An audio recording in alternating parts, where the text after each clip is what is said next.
Tell you that Milt's background is yeshiva. He was a yeshiva student. He came from an Orthodox home. Mm-hmm. My father-in-law was observant, and his parents were observant. I came from a Rosh Hashanah Yom Kippur home, okay? You know, when you go to shul and then you go to Bronx Park for the afternoon. But my home was kosher. My mother kept a kosher home.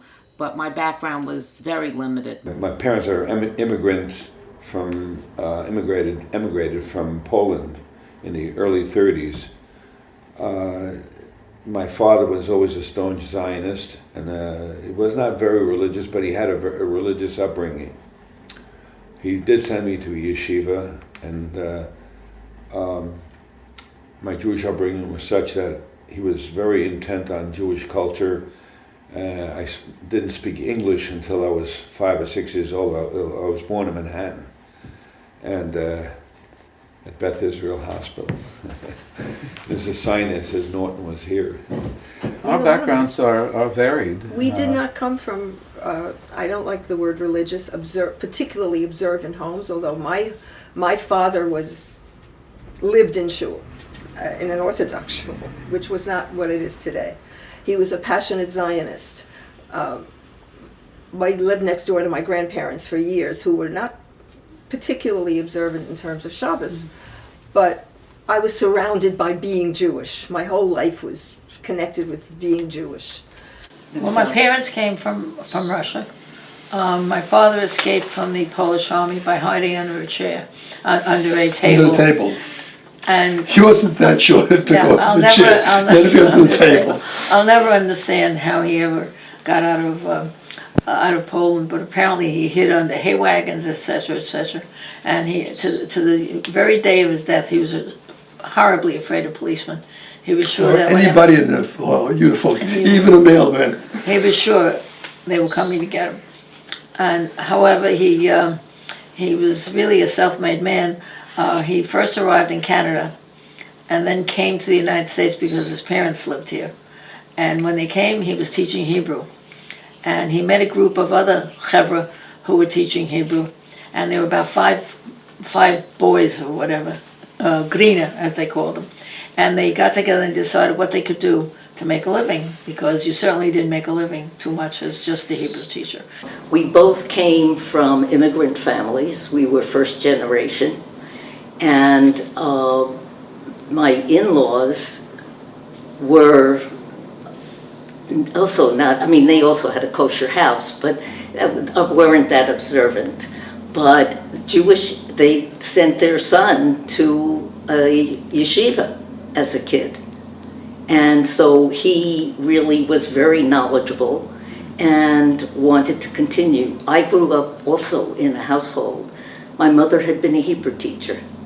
My father was they neither had any American education at all, but my father was a very learned man who was a yeshiva bacha in Europe.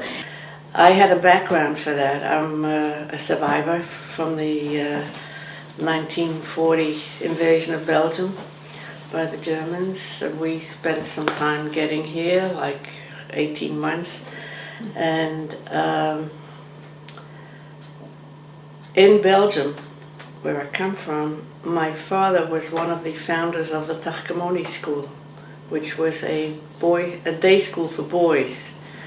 just as the war was about to start, they started a day school for girls. So I had an interest in it right from the beginning. I was very much interested. I was a Zionist, and it was natural for me to endorse what Rabbi Boxer was trying to develop. My daughter, my oldest daughter, was getting ready to start school. I really wanted her to get a yeshiva background. I had gone to school, Shalamith School, which was the first girls, yeshiva for girls, and loved it so. I wanted to give that same experience to my kids.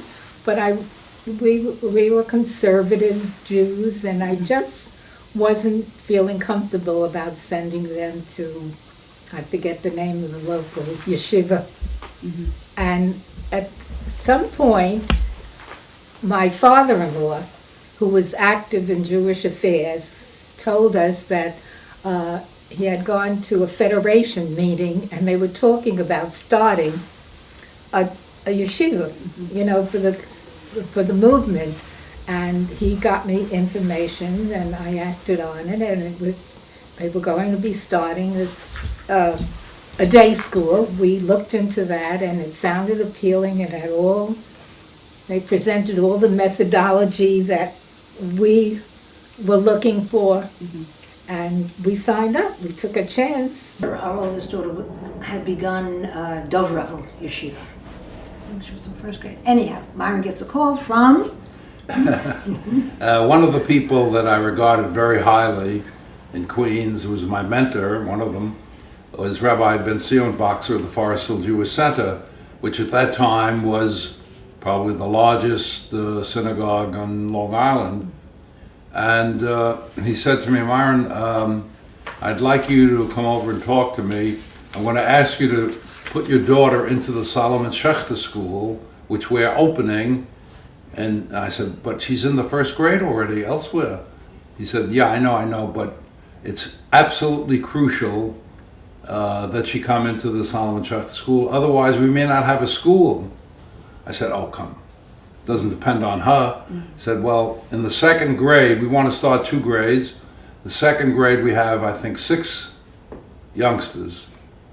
And she would be the 7th. And that's like the dividing line between viable and non-viable for us.